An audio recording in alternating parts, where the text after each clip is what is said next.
In the heart of Enugu, where the wealthy built their kingdoms of marble and glass, stood the Obioma mansion, a monument to success that glittered like a jewel under the Nigerian sun.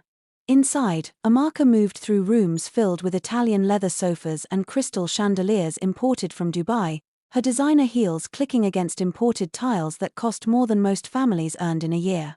She was 29, beautiful in the way that money polishes beauty, with skin that glowed from expensive treatments and hair that cascaded down her back in perfect Brazilian waves. But if you looked closely into her eyes, you'd see something cold there, something that suggested her heart had turned to the same marble that lined her floors. Chidinma. Amaka's voice cut through the morning air like a blade. Did I not tell you the cushions must face exactly north? Are you deaf or simply foolish? The young maid, barely 19, flinched as if struck. Her hands trembled as she adjusted the cushions for the third time that morning, tears pooling in her eyes but not yet falling. She had learned that tears only made Madam angrier. Chief Obioma, Amaka's husband, looked up from his newspaper with a gentle frown, but said nothing. He had learned long ago that intervening only prolonged the storm. He loved his wife, loved her with the patient devotion of a man who remembered the sweet girl she had been before wealth had transformed her into something harder, sharper. He kept hoping that girl would return. The house ran on fear. 3 maids in 6 months had fled like birds escaping a cage, each leaving with stories that spread through the neighborhood like wildfire. One claimed Madam had thrown a hot pot of stew at her for adding too much salt. Another swore she'd been locked in the storeroom overnight for breaking a wine glass. Ephraim, the gentle young man who had worked there 2 years ago, had disappeared without even collecting his final pay, and the rumors about what Madam had accused him of theft of her diamond earrings, though they later turned up in her own jewelry box, had destroyed his reputation completely. But Amaka never thought of these people as real, as human. To her, they were simply tools that had stopped working properly, furniture that needed replacing. The day Ifunanya arrived, the sky over Enugu was the color of old bruises, pregnant with rain that refused to fall. Amaka stood at her window, watching a figure approach the gate, tall, impossibly graceful, moving with the fluid precision of water finding its path. There was something about the way this woman walked that made Amaka's skin prickle with inexplicable unease. When the gate swung open and Ifunanya stepped into the compound, Amaka noticed how the security guard, Amaka, stepped back slightly, though he tried to hide it with a cough. "Good afternoon, madam."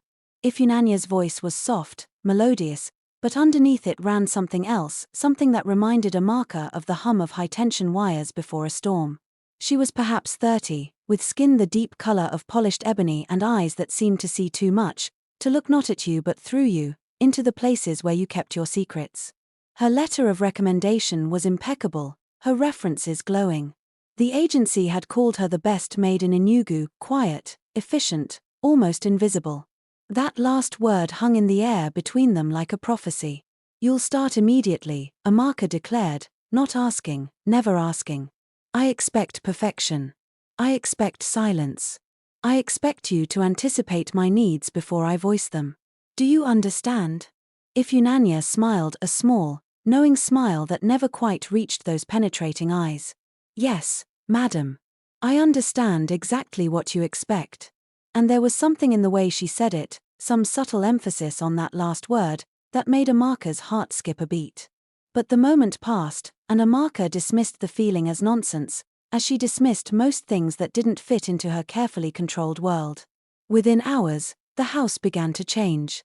Ifunanya moved through the rooms like smoke, like memory made flesh. She didn't just clean, she transformed. The windows gleamed with an impossible clarity that made the outside world seem sharper, almost too real. The floors reflected like still water. The air itself seemed to shift, becoming charged with something Amaka couldn't name. Chief Obi noticed it too.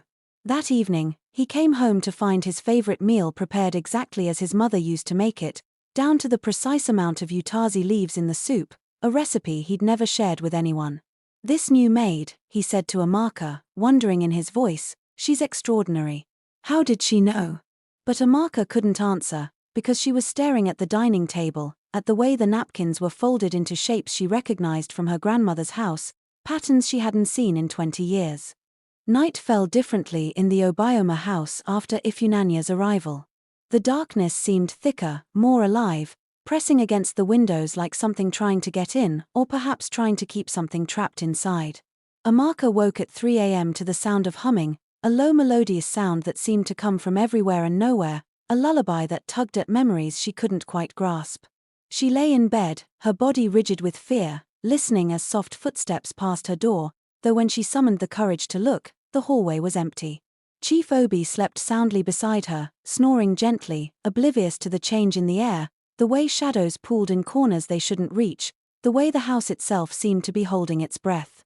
By day, Ifunanya's presence grew more unsettling in its perfection. She moved through her tasks with the precision of a ritual, each gesture deliberate, each movement a prayer or perhaps a curse.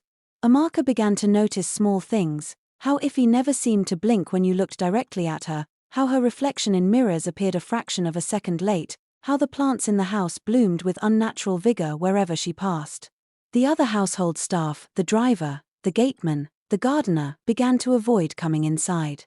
"There's something about that woman," Amaka whispered to the cook one morning, not knowing Amaka was listening. "She reminds me of my grandmother's stories, of the ones who come back to settle accounts."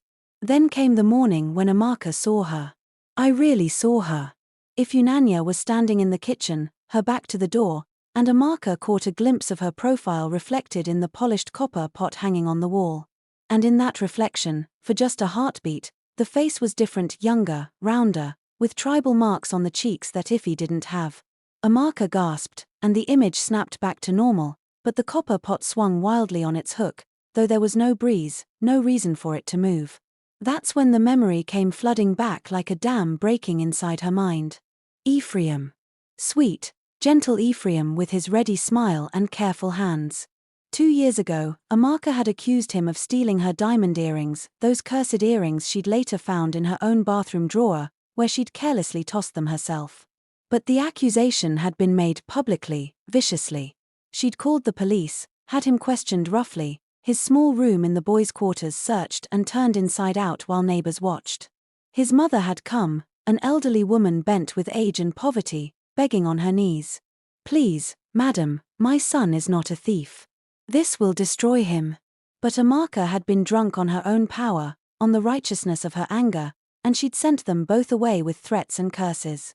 Ephraim had left that night, and she'd heard through the housegirl network that he'd fallen into depression, that his name had been ruined, that he'd lost every job he tried to get because word had spread. And then, 6 months later, word came that he'd taken his own life, unable to bear the shame of an accusation he couldn't disprove, a stain he couldn't wash away. Amaka had pushed the memory down, buried it under layers of justification and denial. But now it rose up like a corpse from shallow water. Because Ephraim had a sister who had come to the house once, tall and graceful, with eyes that promised vengeance. A sister who had stood at the gate said, in a voice that sounded like Ifunanya's voice, "You will remember this. You will pay for what pride has done to my family." Amaka's knees buckled, and she grabbed the kitchen counter to keep from falling. Ifunanya, Ifi, was not just a maid. She was a reckoning. Amaka's world began to dissolve like sugar in hot water. Objects moved when she wasn't looking, her favorite perfume bottle found on Obi's nightstand though she'd left it in her bathroom, her wedding photo turned face down every morning though she kept turning it back up. Food tasted of ash in her mouth, even delicacies that should have been delicious. She lost weight, her expensive clothes hanging loose on her frame. Chief Obi noticed, his concern deepening into worry. "My love, you need to see a doctor. You're not yourself." But how could she explain? How could she tell him that the house itself had turned against her, that she was being haunted by her own cruelty made manifest? The breaking point came on a Saturday night. Amaka woke to find Ifunanya standing at the foot of her bed, backlit by moonlight streaming through the window, her figure perfectly still, perfectly silent. Not threatening, not moving, just standing there with those knowing eyes reflecting silver light like an animal's. Amaka tried to scream, but her voice caught in her throat, emerging as barely a whimper. Chief Obi didn't wake, he lay beside her sleeping deeper than natural, his breathing rhythmic and strange, as if enchanted. Ifunanya smiled that small, terrible smile and spoke in a whisper that somehow filled the room. "Sleep is for those with clear consciences, madam. Do you remember what you took from me? Do you remember how easily you destroyed a life, like crushing an ant beneath your expensive shoes? The apparition faded like morning mist, but Amaka couldn't sleep again. At dawn, she called her friend Ngozi, her voice cracking with desperation. Come now. Please, Ngozi, I need you. Something is wrong, something is very wrong. Ngozi arrived within an hour, her market bag still in hand, her face creased with concern. She was a stout woman with intelligent eyes and a reputation for wisdom, someone who walked the line between the modern world and the old ways, who kept one foot in the church and one foot in the knowledge her grandmother had passed down. She took one look at Amaka's haunted face and didn't ask questions, just pulled her friend into an embrace. Tell me everything, she said simply. And Amaka did. The whole sordid story poured out of her like poison from a wound. Ngozi listened without judgment, though her face grew grave. When Amaka finished, Ngozi was quiet for a long moment, her gaze distant, calculating. This is beyond us, she finally said. Beyond prayer alone, beyond simple apology. When a life is taken by shame and despair, when injustice cries out from the ground, the spirits hear. They always hear. We need Mama Kayoma. The name sent a chill through Amaka despite the afternoon heat. Everyone in Enugu knew of Mama Kayoma, the ancient woman who lived in a small house near the old market, who could see things others couldn't, who dealt with matters of the spirit that the modern world preferred to pretend didn't exist. But I'm a Christian, Amaka protested weakly, grasping at the familiar. Ngozi's laugh was bitter. So am I. But Christianity doesn't erase what we are, where we come from. There are forces in this world older than the Bible, and right now, one of them has made a home in your house. We are going tonight. Mama Kayoma's compound was a study in contrasts, a modest bungalow surrounded by lush gardens where herbs Amaka couldn't name grew in wild profusion. The old woman sat on a wooden stool in her yard, smoking a pipe, her face a map of wrinkles that spoke of a century of seeing too much. She didn't seem surprised to see them, and didn't ask why they'd come. The proud woman, she said simply, gesturing for them to sit. I've been expecting you. Your trouble announced itself 3 days ago when the birds stopped singing near your house. Her voice was surprisingly strong, carrying the weight of authority that made even Amaka, in her designer clothes and expensive jewelry, feel small and exposed. Mama Kayoma closed her eyes, her breathing deep and rhythmic, and when she opened them again, they seemed to glow from within, reflecting a light that wasn't there. There is a pot, she said, her words falling like stones into still water. Clay, old, buried in earth beneath your kitchen floor. Inside it are pieces of you, hair from your hairbrush, threads from your nightgown, powder scraped from your makeup. These things feed a spirit of revenge, give it power to walk in the world of the living, to bring you face to face with the consequences of your cruelty. The woman in your house is both real and not real. She is Ephraim's sister, yes, but she has made herself a vessel for something older, something that demands balance. You took a life through your pride. Now that debt must be paid. Amaka felt her blood turn to ice. Will she kill me? Her voice was barely a whisper. Mama Kayoma's laugh was like dry leaves rustling. Kill you? No. Death would be too simple, too easy. She wants you to feel what her brother felt, shame, powerlessness, the slow crushing of your spirit beneath the weight of injustice. She wants you to know that wealth and beauty mean nothing when the soul is bankrupt. But there is a way to break this, if you have the courage. She leaned forward, her ancient eyes boring into Amaka's. You must cleanse the pot with holy oil and sincere repentance. You must face Ifunanya, face the truth of what you've done, and you must mean it. No performance, no words without feeling. The spirits know the difference between real regret and convenient remorse. And then, you must change. Truly change. Because if you don't, she will return, and next time, there will be no ritual, no escape. Mama Kayoma gave them oil blessed with prayers from 3 religions, Christian, Muslim, and the old ways that had no name but lived in the blood of the land itself. She drew symbols on their palms in white chalk, whispered incantations that made the air shimmer and bend. Go at midnight, she instructed. When the boundary between worlds is thinnest. Anoint every door, every window. Find the pot and pour the oil over it while speaking truth. And Amaka, she grabbed the younger woman's wrist with surprising strength. If your words are hollow, if your heart remains proud, this oil will burn you. The spirits will know, and they will judge harshly. Do you understand? Amaka nodded, too terrified to do anything else. As they left, Mama Kayoma called out one last warning. Some debts can only be paid in the currency of transformation. Tonight, you must die to who you were and be reborn. There is no other way. Midnight arrived like a held breath finally released. Chief Obi was away on business, conveniently, suspiciously away, as if forces beyond their control had arranged the stage for this confrontation. Amaka and Ngozi entered the darkened house, the oil bottle slick in Amaka's trembling hands. The air was thick, resistant, like walking through water. Shadows moved wrong, bending toward them rather than away from light. From somewhere deep in the house came that humming, louder now, words in a language Amaka didn't recognize but somehow understood in her bones. A mourning song. A curse song. A song of justice delayed but never denied.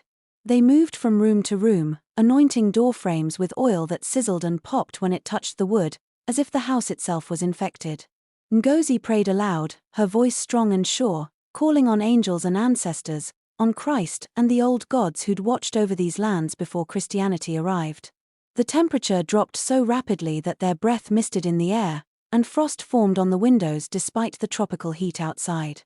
In the kitchen, the tiles beneath their feet began to pulse with a heartbeat that wasn't theirs. There, Ngozi whispered, pointing. A section of floor glowed faintly, as if lit from beneath. With shaking hands, they pried up the tile to reveal the pot, an ancient clay vessel covered in symbols that seemed to writhe and shift in the lamplight. Inside, Amaka saw her own hair curled like snakes, fabric that smelled of her perfume, and a photograph of her face with the eyes scratched out. The sight of it made bile rise in her throat. As she lifted the oil to pour, a voice behind them said, "So you've come to bargain." Ifunanya stood in the kitchen doorway, no longer even pretending to be entirely human. She was taller, her form flickering between solid and transparent, and her eyes blazed with an inner fire that cast red shadows on the walls. Behind her, a second figure shimmered into being, a young man with gentle eyes and tribal marks, his form translucent, anguished. Ephraim. Or what was left of him, bound to this place by shame and sorrow. Shame and sorrow. "Wait," Amaka said, and to her surprise, her voice didn't shake. Something inside her had crystallized, had hardened into resolve. She set down the oil and stepped forward, dropping to her knees on the cold kitchen floor. "Ifunanya, sister of Ephraim, I cannot undo what I've done. I cannot bring back your brother or restore the time that was stolen from him, from you, from your mother.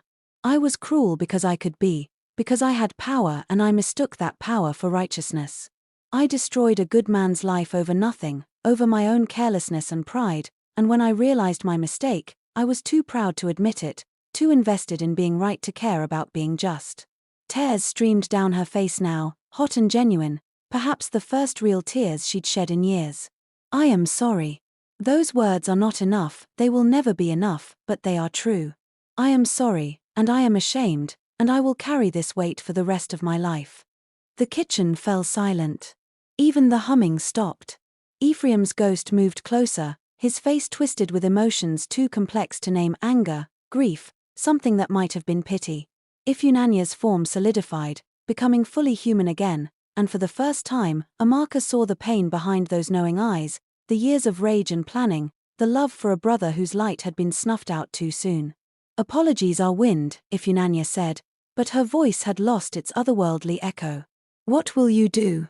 How will you live differently?" And this was the real question, the one that mattered. Amaka looked up at her, looked at the ghost of the gentle young man she'd destroyed, and made a vow. "I will do better. I will be better. No more maids to abuse, no more power wielded carelessly. I will work with my own hands, remember what it means to serve, to labor, to be humble. And I will find Ephraim's mother and beg her forgiveness, and I will support her for the rest of her days. I swear on my own life." Ifunanya studied her for a long moment, then reached down and took Amaka's hands, pulling her to her feet. "Pour the oil," she said quietly.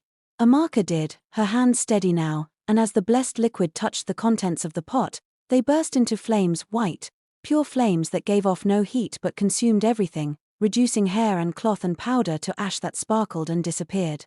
Ephraim's form grew brighter, the anguish easing from his face, and then he smiled, really smiled, and faded like morning mist burned away by the rising sun. The house shuddered once, as if taking a deep breath, and the oppressive weight lifted. Ifunanya walked to the door, paused, and looked back. Pride is a poison that kills slowly, Amaka. It kills the one who holds it and everyone they touch. You've been given a second chance that my brother never got. Don't waste it. And then she was gone, walking out into the night, and Amaka knew somehow that she was both the flesh and blood sister going home and something more, a message, a warning, a strange dark mercy. Morning came to the Obioma mansion different than it had in years, softer, warmer, as if the house itself had been holding its breath and could finally exhale. Amaka stood in her kitchen, not the woman who had stood there days before. She wore simple clothes, her hair tied back practically, and her hands, those hands that had never lifted anything heavier than a teacup, were dusted with flour as she attempted to make a kara for breakfast. She burned the first batch, and the second came out lumpy and uneven, and she laughed at herself, really laughed, in a way she hadn't in years. The sound startled her, as if she'd discovered she still possessed a capacity for joy she'd thought long dead. Chief Obi returned that afternoon to find his wife sweeping the front porch, humming to herself, not the eerie humming that had haunted their nights, but a cheerful, off-key melody she'd learned as a child. He stood in the driveway, confused and amazed, watching this woman he'd married become someone both familiar and new. Amaka, he called tentatively. She looked up, and the smile she gave him was radiant, unguarded, the smile of the girl he'd fallen in love with a decade ago before wealth and pride had built walls around her heart. "Welcome home," she said simply. "I've been learning to cook. It's harder than I thought." She showed him her flour-covered hands with something like pride, and he understood without being told that everything had changed, that some invisible barrier had been crossed in his absence. They talked that evening, really talked, for hours. She told him everything about Ephraim, about her cruelty, about the haunting and the confrontation and the vow she'd made. She expected judgment, but found only sadness in his eyes, sadness and relief, as if he too had been waiting for this reckoning. "I've watched you become someone I didn't recognize," he admitted quietly. "I loved you, but I didn't like you anymore. I stayed because I remembered who you used to be, and I hoped she'd come back."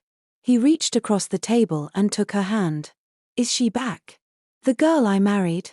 Amaka considered this, then shook her head slowly. "No. That girl is gone. But maybe this woman, scarred, sorry, humbled, maybe she's someone better. Someone who knows the cost of cruelty and chooses kindness instead. I want to be her, Obi. I want to deserve this life, this home, you." The changes came slowly but steadily. Amaka hired day workers who came and went with dignity, whom she treated with respect and paid generously. She learned to cook, to clean, to manage her household with her own hands, and found unexpected satisfaction in the work. She visited Ephraim's mother, a journey that took all her courage, and knelt before the old woman with genuine repentance. The mother's forgiveness was slow in coming, grudging and painful, but it came. Amaka set up a monthly support fund for her, ensuring she wanted for nothing, but never tried to buy absolution. Some debts, she understood now, couldn't be paid, only acknowledged, only carried. The house itself seemed lighter, as if exorcised not just of spirits but of the accumulated weight of casual cruelties and careless power. Neighbors noticed the change, and spoke of it in wonder. The Obioma mansion was no longer a place to fear but a place where laughter echoed through open windows, where the woman of the house could be seen working in her garden with dirt under her fingernails and contentment on her face. Amaka never forgot the lesson that had been branded into her soul during those dark days. She kept a small clay pot empty, cleansed, on a shelf in her bedroom as a reminder. Pride is a luxury no one can afford, and humility is not weakness but the truest strength. Every night before bed, she touched that pot and remembered the maid who returned, the ghost of a gentle young man, and the price she'd almost paid for forgetting what it meant to be human. And sometimes, on quiet evenings when the breeze carried the scent of rain and mystery, Amaka thought she saw a tall, graceful figure standing at her gate, watching. But when she looked directly, there was nothing there, only shadows and memory, only the eternal reminder that the universe keeps its accounts, that justice delayed is not justice denied, and that transformation earned through suffering is the only kind that truly lasts. She would wave at the empty air, a gesture of gratitude and respect, and whisper into the gathering dusk, "Thank you for the lesson. I will not forget." And the wind would whisper back, carrying a voice that might have been Ifunanya's or might have been her own conscience, "Good. Because we are always watching. We are always here. Remember."